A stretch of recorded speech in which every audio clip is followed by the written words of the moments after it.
On this episode of Music's Greatest Mysteries, are the Grateful Dead part of a CIA conspiracy? They wanted to get them LSD. LSD, get them LSD, so they would trip, depoliticize, and lose their minds. Next, what is K-pop's Black Ocean? A black ocean can make or break a group. It is the ultimate diss. And finally, who is Carly Simon's You're So Vain really about? How much fun has it been trying to figure out who it is?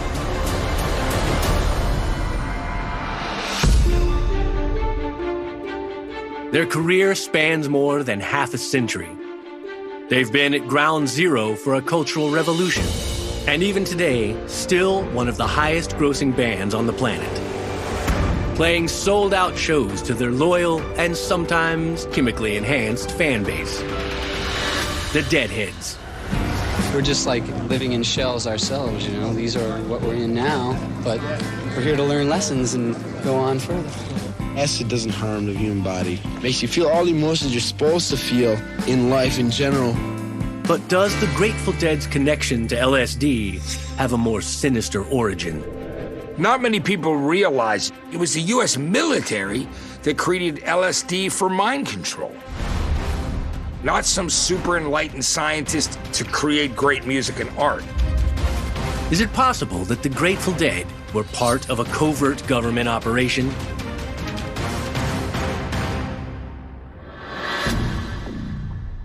In the mid-1950s, the United States is entrenched in the Cold War. The communist mission is to drive ahead toward the complete destruction of the old system in order to have a free hand of the new.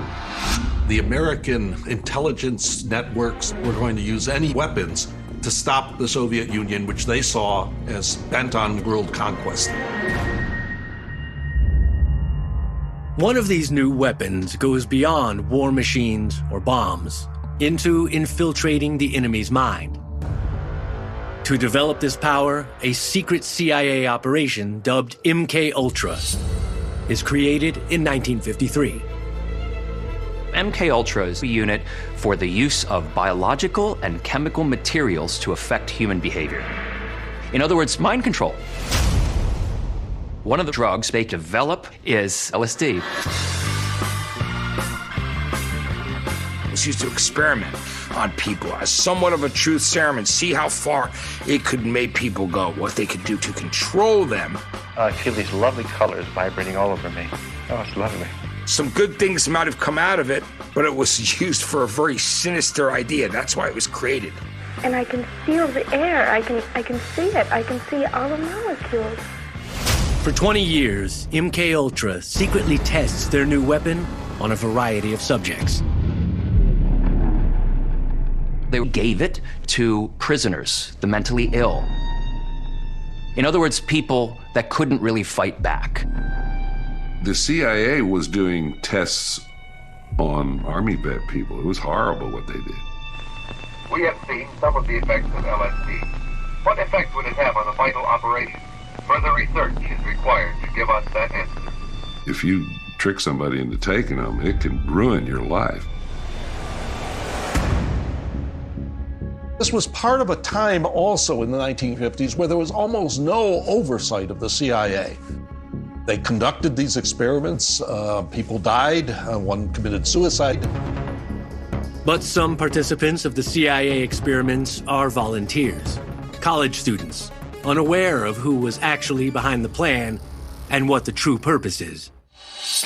There was tons of people involved in this. You had the poet Allen Ginsberg. And unwittingly, to prisoners too. And the craziest one was Whitey Bulger, the mobster, who the CIA gave LSD to every day for a year. While other volunteers would directly shape the Grateful Dead. Robert Hunter, the famed lyricist for the Grateful Dead, got his first LSD through the MK-Ultra program. You know, Robert Hunter, one of the Dead's premier songwriters, he took it, he loved it. And then he started writing songs like Dark Star.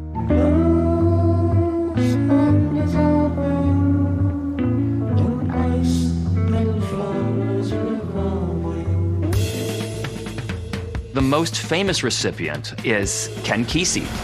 the author who writes One Flew Over the Cuckoo's Nest. And he wrote a good chunk of that novel on LSD, in fact. Kesey applies what he learns to a new cause, his own LSD experiments. And after a cross-country LSD trek with his band of merry pranksters, he settles in the San Francisco area to launch the acid tests. The acid test is everywhere in this spaceship. Everywhere you are, you're all acid testing and acid tasting. Inside the confines of this inner spatial dome, you will find the acid test taking place. They were experimenting with mind-expanding drugs. You know, taking LSD was not like having a drink. You had a bunch of people take acid, and the Grateful Dead just happened to be the soundtrack at all those parties. The thing was, it was all happening in the San Francisco area. So the guys in the Grateful Dead were around, and then they became the house band, starting as the Warlocks and then changing their name to the Grateful Dead. So if Kesey and the Grateful Dead lyricist Robert Hunter were part of MK Ultra, are these new acid tests a continuation of a secret government program? This time not to fight communism, but to stop the growing anti-war movement at home? The government was so worried about the influence that music had on the youth of America. They wanted to get them LSD. LSD, get them LSD, so they would trip and become like zombies, depoliticize, and lose their minds. They'd be like, hey, take this. You like the Dead? I got a concert you can see. Next, we'll answer the question, does the CIA extend Cold War mind control experiments to the anti-war movement and target fans of the Grateful Dead?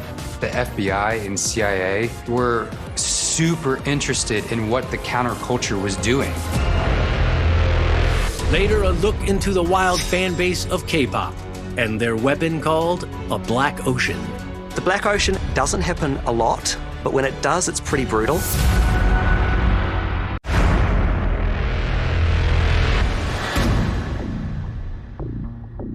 By the mid-1960s, the CIA's LSD experiments have expanded from their secret MK Ultra program and moved into the counterculture of San Francisco under Ken Kesey's acid tests. And the Grateful Dead becomes the soundtrack for these trips. It was definitely a portrait of mayhem. Sometimes they'd play for 6 hours, and sometimes they'd play for 30 minutes. It's just really whatever way the vibe and the LSD, whatever direction that took them in. Were these tests merely to expand the mind, or were they designed by the CIA to quell the anti-war movement? It's not crazy to think that the FBI and CIA was monitoring them. They were super interested in what the counterculture was doing. The CIA was trying to figure out if we give them these drugs, will they do what we want? The great irony is that hippies and Haight-Ashbury got a hold of LSD, they took it, and they became even less compliant. So if the CIA were trying to tamp down some kind of anti-government views, it certainly backfired. After nearly a year of acid tests, Kesey holds a graduation ceremony in October 1966 to end the experiments. When I first proposed the idea to Jerry Garcia, the leader of the Grateful Dead, who's playing up there now, it's time to graduate from acid. He says, hallelujah.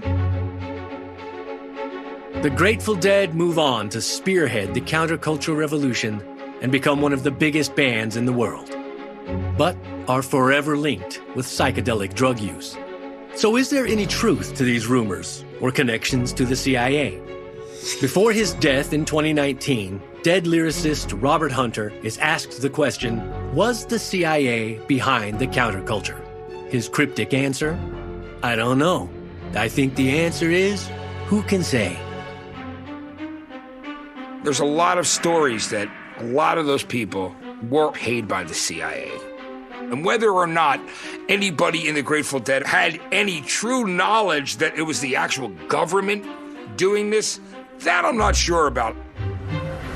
To suggest the Dead were in cahoots with the FBI and CIA is so antithetical to everything that they stood for.